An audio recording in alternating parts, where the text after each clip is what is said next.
其實多咗架車啦，情緒病係等於好廢，等於好軟弱，國同重要嘅里程碑。發達啦，分2間屋，咁就起2間屋。未接到 job 咧就平啲，原本係700幾日，完全係一個180度大轉變。因為 budget 嘅問題。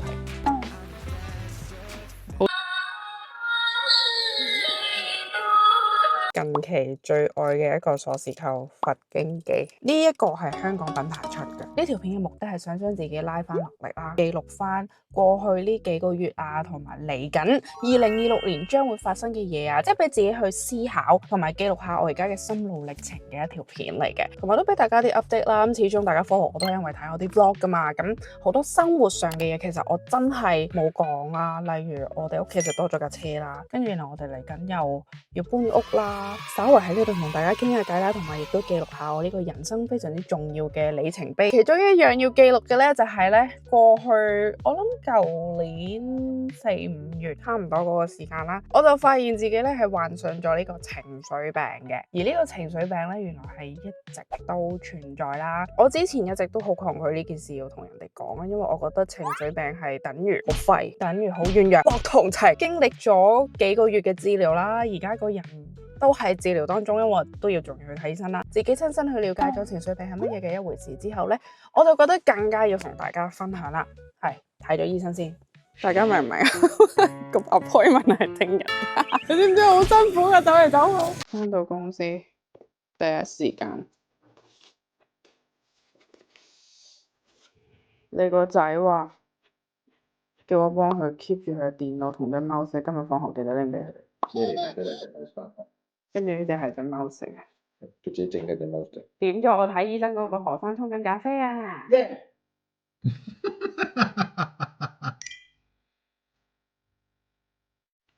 你有問我今日使唔使開會？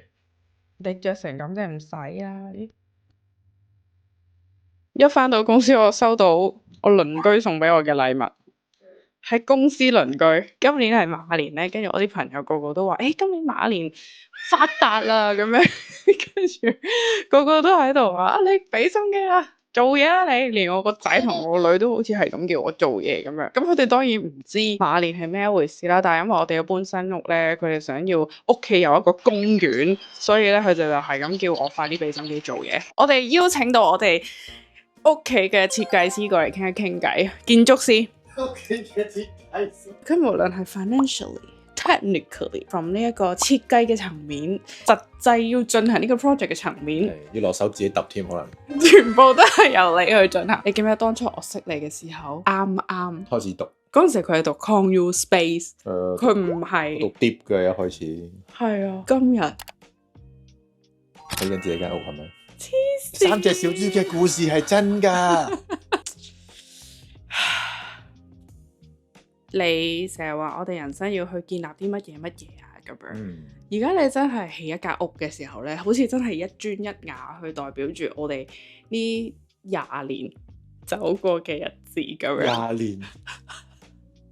其實我哋都有一連串嘅影片咧，就係關於我哋間屋啦，跟住有啲設計啊。喺香港有個朋友，其實佢係做設計師啦，咁樣做到一啲分享啦，即係之後都會推出嘅。雖然我而家 YouTube 嘅進度係有啲慢啦，係因為我真係過去嗰差唔多1年時間啦，接近1年時間啦，我都喺度同呢個情緒病啦去 battle 啦，跟住然後我哋屋企一路進行呢個 project 都係吃力啦。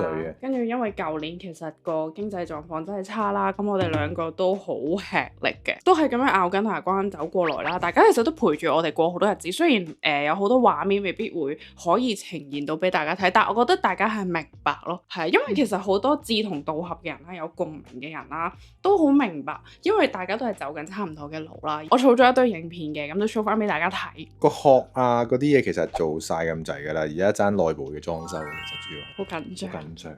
買笪地嘅時候咧，就係啱啱 Covid 嘅時候，即係一買完笪地咧，跟住所有嘢 inflation 啊，所有嘢癲晒，同我哋一開頭預算嘅係爭好遠，嗰、個升幅差唔多幾多個 percent 啊？我諗超過40%，30-40%。30-40%啦，我諗。當時因為 Covid 啦，收入亦都減少啦，咁所以咧我哋又借唔到錢啦，咁我哋就起唔到間屋，淨係喺度供嗰笪地，跟住一路然後我哋嘅 project 由一開始咧，其實起一間巨大嘅屋就係成為我哋嘅 dream house，呢個係我哋一開頭諗嘅嘢。到我哋嘅好好朋友啦，都係位建築師啦，大家知嘛？咁佢就同我哋去傾就話啊，其實不如我哋唔好咁 risky 啦，你而家抌咁多錢落去一間屋嗰度，係啦，就好 risky 嘅。咁佢就提議我哋不如去分2間屋，咁就起2間屋，而唔會起到咁豪華啦，即係可能都係 basic 少少，但係算一個 investment。去做我哋嘅負擔又冇咁大啦，個 risk 係相對嚟講係細啲嘅。你起一間屋，起完之後你就孭住可能過百萬債，然後你就喺入邊住，然後供樓。但係如果你起2間屋，但係其實可能嗰個錢都係差唔多100萬多少少啦。但係有另外一間都係做收入咁樣。係啦，或者可能要賣咗佢啊，咁所以就變相係會比較好啲。我哋人生路上最幸運就係有一班好 smart 嘅朋友，好有能力嘅人，都係我哋嚟到 Tasmania 呢度留學嘅時候認識嘅一班朋友嚟嘅，咁大概嗰個 concept 就係咁，所以其實而家我哋係起2間屋啦，咁我哋自己會住一間啦，跟住另一間就會係愛嚟做一個 investment 咁樣噶啦。嗱，俾你概括下，其實我哋間屋大概係點樣？我哋而家就喺一個好斜嘅山坡度做緊嘅，咁盡量利用個山坡嘅斜度啦，就起咗3層高嘅。一開始點解有咁困難呢？係因為政府批呢笪地出嚟嘅時候呢，佢做呢個 subdivision 嘅時候整衰咗，所以側邊呢其實冇乜人買，冇乜人起到。我哋就用平少少嘅價錢買笪地翻嚟啦，跟住自己就用啲工程師拍下膊頭，大家一齊搞掂佢。執政府嘅蘇州市，執返其實我哋買嘅時候都知㗎啦，不過呢一路做嘅時候呢，就發覺政府嘅嘢係好多嘅，即係個天真係好錫我哋，因為咧正正就係何生自己係呢個 project 嘅 architect 啦，所以佢就可以用勞力去解決呢件事。間屋附近咧係冇人啊，佢哋左邊2-3間，右邊2-3間都吉㗎笪地。點解咧？就係因為冇人搞得掂。如果你要請建築師、請工程師去做呢一個 project 嘅話咧，其實你淨係俾你哋嘅錢咧已經係天價啦，再加埋個造價嘅話咧，其實係完全唔合乎經濟效益嘅，係冇人會做嘅。所以咧，何生火先島咧，短期內都未必有鄰居，除非可能真係都有一個類似你咁樣嘅身份嘅人，真係自住諗住唔介意個錢嘅問題。但係個問題係我哋嗰個 area 未至於去到有人願意花嗰個錢去做呢件事咯，我覺得係，所以 we don't know， 我哋暫時係未收到任何人係要去起啊嗰啲。大約2年前有收過一個 application 嘅，係啦，跟住就一路以嚟，跟住就銷聲匿跡咗。喂，你諗下 Covid 嘅時候到依家，我哋揸住咗笪地幾多年？我哋搞咗呢個 project 幾多年？即係人痛苦啊！就嚟見到終點。我哋買呢笪地嘅時候，我哋2個兩袖清風。我哋搬入去嘅時候，2個人類2隻貓變咗4個人類2隻貓。我媽都喺入邊住，所以係5個人類。好感動。你感動啲啊？我好你見住我成個過程，由讀書跟住畢業考牌做嘢，自己出嚟開公司，跟住而家你知唔知？我識佢嘅時候，我係一個中學生，我捱更抵夜幫佢寫 essay，砌 model 做功課，好犀利啊！我當時真係戀愛腦啊！真係你屋企煮完飯送飯盒出嚟俾我食㗎。你嗰啲你記唔記得？你記唔記得？我知你好似你知唔知佢啲同學叫我做咩？48號女朋友。當時真係冇諗過你會成為一個建築師，我淨係覺得完成呢份 project，下一份 project，幫你做下一份 project。突然間有一日，佢就做咗建築師。突然間一日㗎，佢做咗好多嘢。然後就突然間起咗我哋自己第一間屋啦。對，叻仔啊！喂，唔少觀眾陪住我哋行呢條路，大家真係睇住我哋由大學生變咗而家一個叔叔嬸嬸啦。唔係啊，翻到屋企見到啲嘢好多好亂啊，我唔知點算。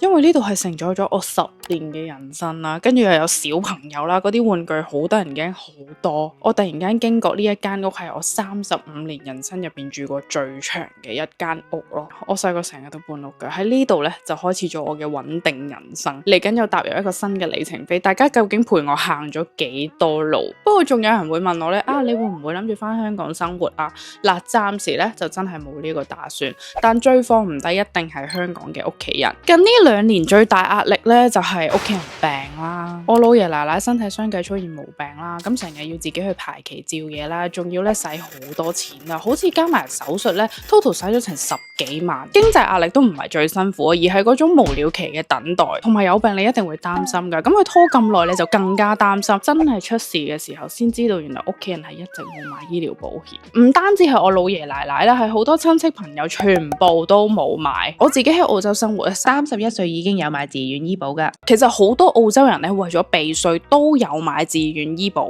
咁當初買梗係同其他澳洲人一樣啦，為咗避稅啦。雖然我冇咩大病嘅，但係一直以嚟咧都幾享受到自願醫保嘅好處。一有病痛唔使等，直接去做各種檢查。我自己生2胎咧都係全部私人醫院快靚正，係令到我理所當然覺得咧呢一樣嘢係所有現代人都有。直到屋企人有病痛出現啦，我先知道原來香港買醫保嘅意識係好低。其實都有少少明點解嘅，因為一講保險咧就會第一樣嘢諗到好易俾人呃。有啲冇良心嘅保險經紀為咗賺錢咧就咩都氹你買咗先，保費高到嚇死人，但其實根本都唔啱用。第二就係太複雜啦，啲 product 多到你都唔知自己買咩先啱，啲條款又多又複雜，每個月淨係喺度交保費，到你有事嘅時候又話呢樣唔 claim 得，嗰樣又唔 claim 得，好似倒錢落海咁。所以我同屋企人揾醫保都揾咗好耐啦，因為我自己有經驗啦，咁所以就幫下佢哋一齊去揾啊嘛。俾我發現到原來香港都可以好似喺澳洲咁樣上網買保險，煲呔網站入邊所有保險包乜唔包乜，條款保費清楚喺網上列明，冇 hidden fee， 重點係唔使俾人 sell， 有咩問題立刻揾佢哋嘅專員去問，絕對唔會好似其他保險 agent 咁樣為咗賺佣咧就氹你買保險。我真係有香港朋友用緊佢 claim 錢係可以 online 好快搞掂，最緊要係成功 claim 到，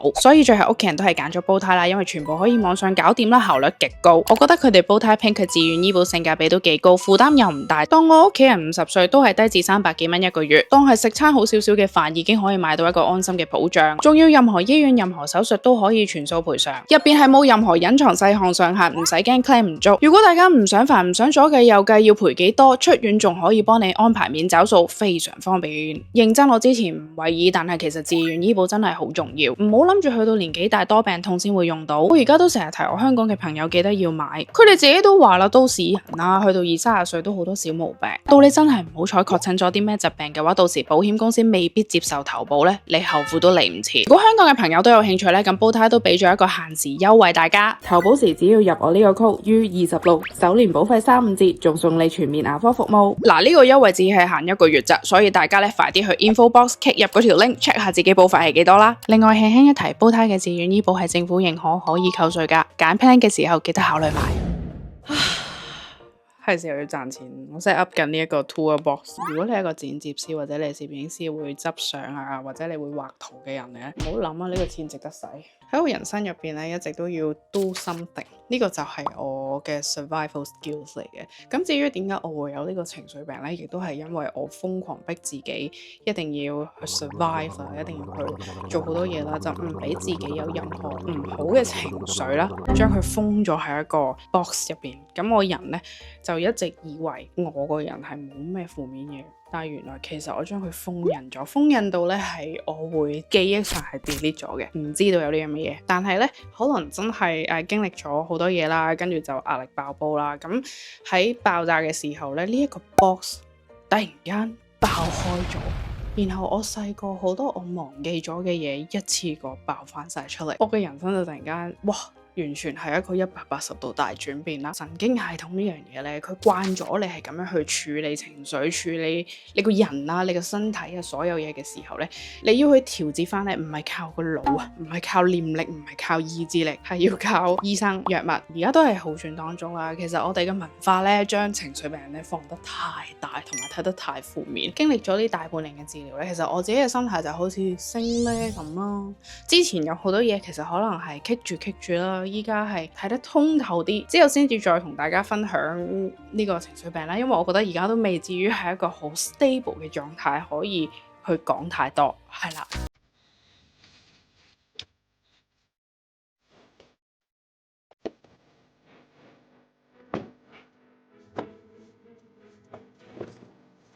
你好啊，爸爸都睇緊書。點解我要車過車呢？因為我要同何生一齊去配合訂燈，同埋訂隔離屋嗰間家私啦。我哋自己間屋嘅家私仲未有嘅，做，因為自己屋真係好難揀。Harvey Norman，reconnecting，係咪買我想要嗰條燈啊？唉，好煩啊！我哋淨係揀燈都揀咗分開咗3、4、5、6、7、8次㗎。知啦，我想要呢支燈啊！哦，好美麗啊！我哋擺喺餐台，好辛苦啊！邊嚿啊？擺房好啱數喎，但係呢個我心心念念買咗呢盞燈，你知唔知佢真係好靚？你睇佢個石 ，Oh my god！所以我哋應該買埋嗰個襯翻，你睇呢度完美啊！唉，好靚！我哋一度咧就計住條數啦，未接到 job 咧就平啲，接到 job 咧就貴啲。有時就係你睇中咗啲嘢，你就好難揾到一個替代啦。好似我咁。我哋係咁喺度諗，唉，冇咁啦，一闊三大。你知唔知因為啲 budget 嘅問題，因為 inflation 咧好多嘢都已經係超越晒我哋 budget。你知唔知我哋 cut 嘢點 cut 啊佢做個 deck 啊？cut 咗個 deck， 我冇咗。我哋之前我哋嘅朋友啦，人哋名設計師咁樣，哇，畫咗張圖俾我哋，哇，俾咗啲意見我哋，好開心啦，佢覺得啊，啲 idea 好好，我哋一樣都做唔到，好貴。呢首我 lucky 哋，原本話5月先有噶，點知佢有一支喺度。Yes! How much was that? $297. The study room. The study, yeah. Yeah. What do you think? That one is very dominant. The handyman, you are everything. Okay, thank you so much for your help. Yeah. 好落力啊你。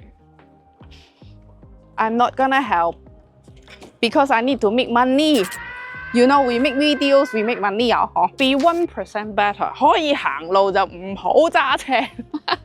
但係唔係因為我哋何生要搬嗰啲嘢咧，咁所以佢都要揸架車過去嗰邊方便啲。但係我自己咧就行過去啦。又係我啦。如果唔係你啊，大陸啊。下邊啊嘛，成日嚟啊呢個位，好彩佢喺對面。我哋咧係選擇 comfy over 咗美麗咯，好靚嘅天花燈啊，好靚嘅 features 啊，啲 feature wall 啊，什麼什麼，我哋全部唔要。但係我哋將我哋嘅錢投資喺生活嘅舒適度上，即係如果喺屋企入邊算係一個提升生活舒適感嘅，就係我哋整咗一個coffee station 嚟。嗰個 coffee station 咧係個水龍頭係可以一開就有熱水啦 ，filter 咗可飲用水。雖然澳洲啲水咧係可以直接開水口飲，啲喉係好污糟啦，所以我哋係冇直接飲啲水嘅，多數都煲一煲。自己起屋咧就有呢個好處，你揾嗰啲 builder home 咧就未必可以 customize 到咁樣嘅店。都話啦，我哋屋企連聖誕樹擺邊個電掣位，何生都諗埋。之後要有一個詳細 tour 俾大家睇。嚟到呢一頭，去韓超買埋餸翻屋企。哇！你睇下我哋 efficient，go go go，插。係啊 ，OK， 買埋餸。忍姐嘢話想食麵，買烏冬先，試下咯。咕咕。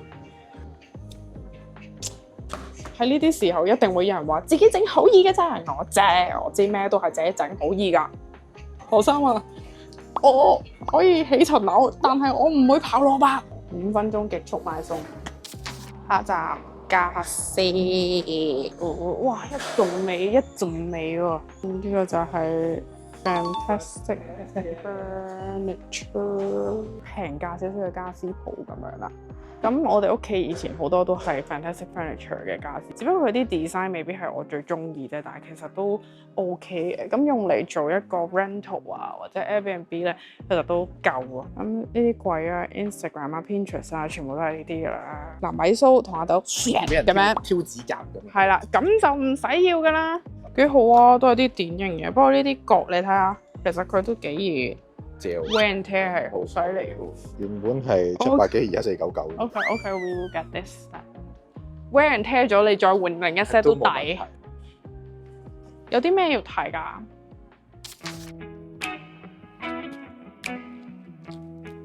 要將啲燈咧塞落去呢個貨櫃嗰度。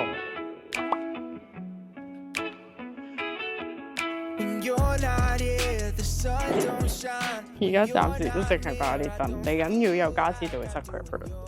就係咁樣坐咗喺個斜坡上邊，個 privacy screen 其實都幾靚。原本如果佢咁樣擺嘅嘛打橫，我諗住佢打直，跟住上下會穿出嚟，咁樣會靚啲。但因為 budget 嘅問題，好多嘢都係 budget 掣肘啦。咁樣幫你影張補習天王咁樣嘅成功人士照咁樣。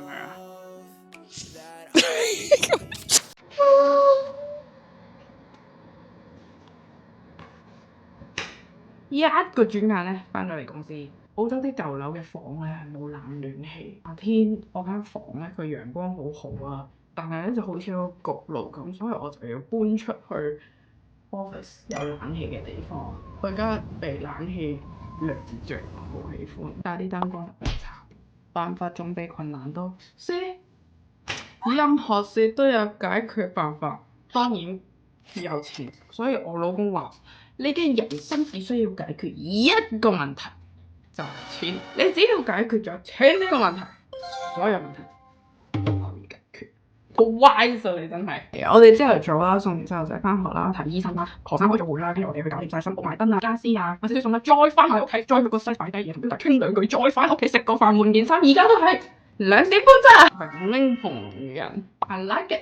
最緊要係你隔離嗰個同你一樣都會咁。今次呢條片咧就嚟到呢度啦，嚟緊都會有好多我哋新屋嘅 update 㗎，我哋下條片再見。